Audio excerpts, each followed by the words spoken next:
Hey Gemini, welcome to your April of 2019 Sidereal Astrology Forecast.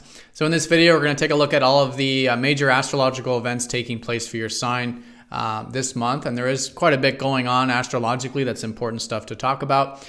And if you do notice here on the screen, we are using the actual size of the constellations, which is why they're varying in sizes. So this does change the signs from mainstream astrology. So if you are new to the channel, definitely check out the link down below for more information, because you will notice a lot of the signs are different from mainstream there. All right, so Gemini, let's take a look at the first most important thing taking place here this month, which is going to be Uranus going into Aries. Again, if you're expecting me to say Taurus, check out that link down below. But Uranus, if you look up at the sky, you'll see Uranus entering the constellation Aries. So over the next roughly 5 years, this is going to be a transit of your 11th house. Uranus is the planet that likes to mix things up, try new and different things.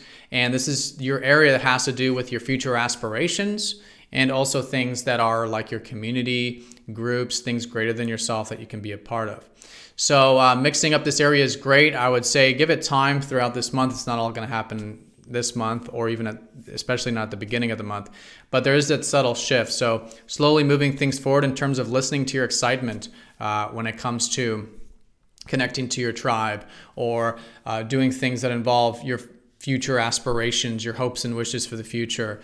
Things like this, really good to mix things up and try new things with Uranus there.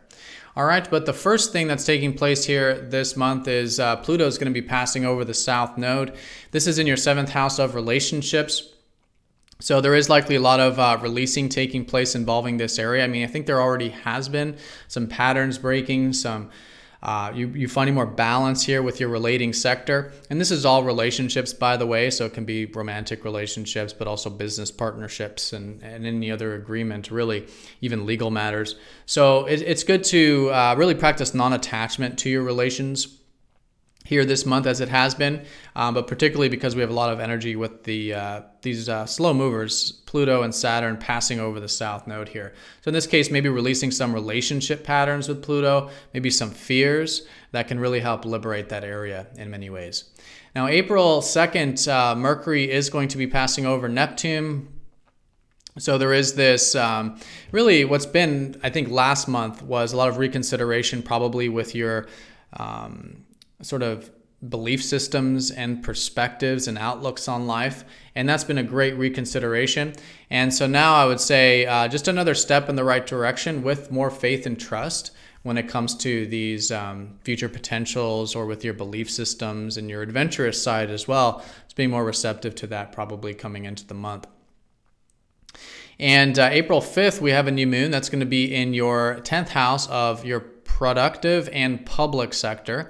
So anything involving like career or your public image or whatever, there's a new beginning taking place here this month. I think there's going to be a lot of focus on this area this month, and that's great. That can energize you and give you vitality, but also some new beginnings here around April 5th. So set some new intentions this month. It can be great for that stuff. And and we'll see how that unfolds throughout the month. Now, April 10th, Venus then passes over that Neptune.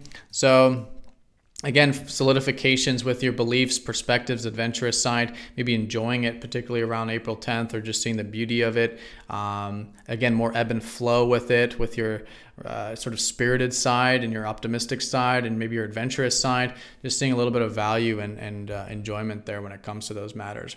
April 10th, there's quite a bit going on that day. Jupiter is also going to go retrograde here, and this is in your 6th house.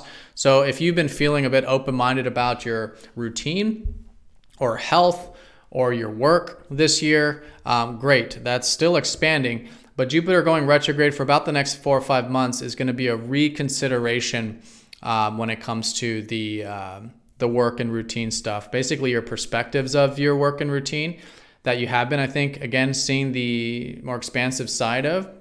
And now just going back and reevaluating, rethinking, redoing some of these matters can be a fantastic way of working with this Jupiter retrograde. Also on April 10th, the sun's going to square Saturn. So it's just good to be patient that day, especially if it involves anything involving the relationship stuff or the career stuff that, again, will likely be the theme this month. All right, then when we get to April 19th, we have the full moon, and that's going to be in your 4th house of home, family, and health. Or, I mean, it's usually one of those things or all three: home, family, or health. So this is now an awareness time. And I think if there has been anything here from over the past 6 months involving your roots, your personal life, your foundations, this is all coming to a completion, to a wholeness, to its highest part of the cycle. And so it is really good to be aware of these things, cultivate them. You maybe make some shifts and changes involving these things, but so you can further develop the harvest of these matters. And if there was anything that started earlier this month involving, again, the productive or public stuff, that can also come to a high point here around April 19th. And I would say just generally around April 19th is a great time to find that balance between your public and productive life and that personal and home life or private life with that full moon in your 4th.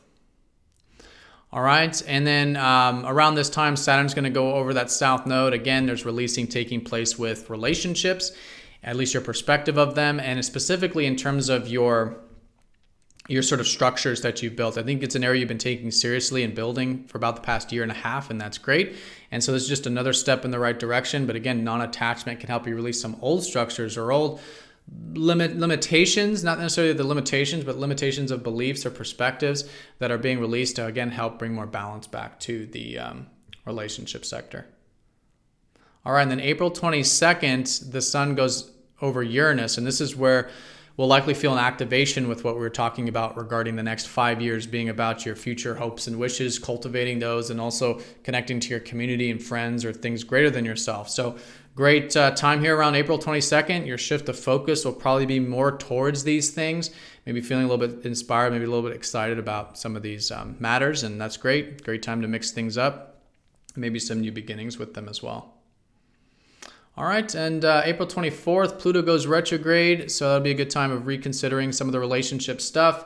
There's going to be a lot of retrograde energy. Saturn's going to go retrograde at the end of the month, April 30th in that sector. So for about the next, in this case, 5 to 6 months with both these planets, is to give yourself the time to reevaluate the structures you have been building in your relationships, to reevaluate maybe some of these patterns you're breaking involving relationships. And it's nice too, is you get a little bit of a break when it comes to these matters too, when the planets are retrograde in that sector. But again, very important area there getting activated for you this month and really this year. Mars is squaring up to Neptune here around April 27th. Nothing major here with this, but you know, I think it's a great month for putting energy into your alone time, into your ideals, into your dreams, anything that is about working behind the scenes, also creativity, intuition, spiritual development. Great month to put energy and action into.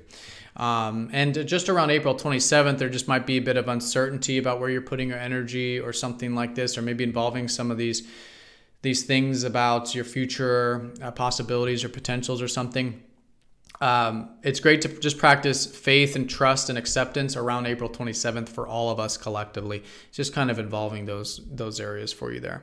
All right. What I would say is a really good way of working with this month, but again, also this year, is that since you have all this relationship emphasis taking place of past energy being resolved and released and bringing more balance to your relationship sector, what's going to help you do that is cultivating your independence. I think it's a fantastic year for cultivating your sense of self, your relationship with yourself, doing things independently. What do you enjoy? And trusting your instincts and your gut, and all this that you develop with your sense of self, with your independence, you'll find is likely exactly what your relationship sector needs during this time. All right, so Gemini, have a fantastic April. Thank you for watching. Be sure to click that like button if you haven't yet, and comment down below. But have a great one. Thank you for watching, and I will see you all next time for the next video. Take care.